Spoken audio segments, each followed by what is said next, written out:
The new Fallout 76 community calendar for the first half of 2023 is here, however Bethesda still haven't released a roadmap for the rest of the year, and fans of the game are a little bit concerned. In today's video we're going to be covering everything you need to know about what's in store for the next few months. So without any further ado, let's get into it. So yesterday, February 23rd, Bethesda released their updated 2023 community calendar, which generally gives players an idea of what's to come over the next several months within the game, from community events, limited time seasonal events and bonus weekends, where players can either avail of double XP, double score and much more. Looking at the new community calendar, it looks like at a glance, the next several months seem to be filled with a ton of events and exciting content, but that's the thing, there doesn't appear to be any new content, which we'll talk about in a few moments. Starting off with the remainder of February and going into March, it looks like we'll be kicking things off on February 28th with the launch of Season 12 dubbed Rip Daring and the Cryptid Hunt, and by the looks of it, this season is definitely shaping up to be a great season filled with new cosmetics across the board, from outfits, camp items and much more.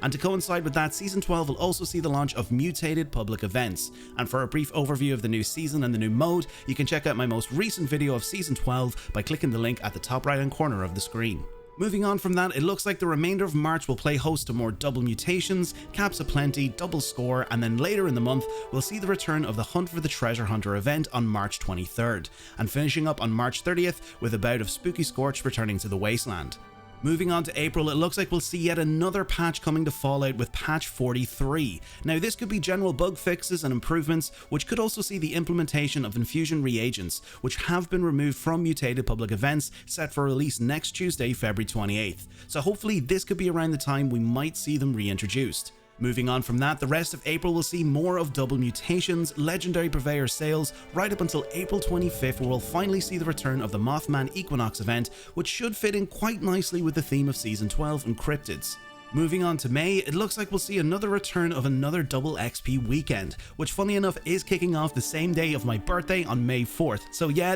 that's kinda cool. However, with the rest of May, we'll only be seeing another vendor caps weekend and finishing up with another Hunt for the Treasure Hunter event. And finally, in June, it looks like Season 12 will come to a close more than likely on June 6th, which will also see the introduction of Season 13 dubbed Shoot for the Stars. And seeing by the end of June, we'll also be seeing the return of another Invaders from Beyond limited time event. Season 13 could more than likely be themed around Zetans, which regardless if you've seen too much of the tiny green Martians by that stage, Zetans are always pretty cool to see around the Wasteland.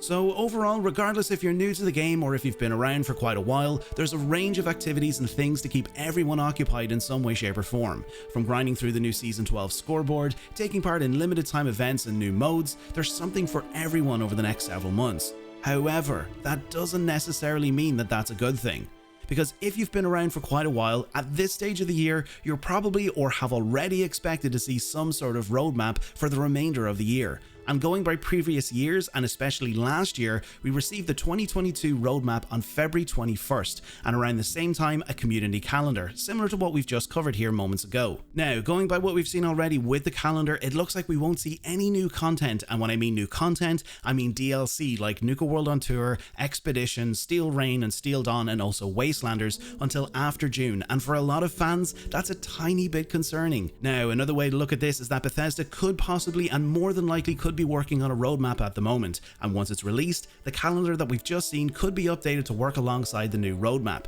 so we still need to remain hopeful. But until then, and going off the basis that any new content, and that's if there is new content, we more than likely won't see this until after the later half of 2023, which could lead to a particularly small roadmap when it releases. Now, don't get me wrong, it's quite obvious and already stated that at this point a lot of resources and support have migrated onto the new Starfield project, and it does look like, and excuse the pun, that all systems are a go to get Starfield out the door, hopefully by around the start of the summer, possibly mid-summer, which I'm delighted to see. But this could be a possibility as to why the first half of 2023, in some people's eyes, doesn't seem to be that appealing in regards to the Fallout universe. However, with the extra studios brought in, such as 011 and other studios that work on 76, the community is still adamant that 76 will continue to receive substantial updates and content over the next several years, and personally I agree and believe in that stance. So until we see a roadmap released, which we possibly could see it in the next few weeks, everything until then is speculation.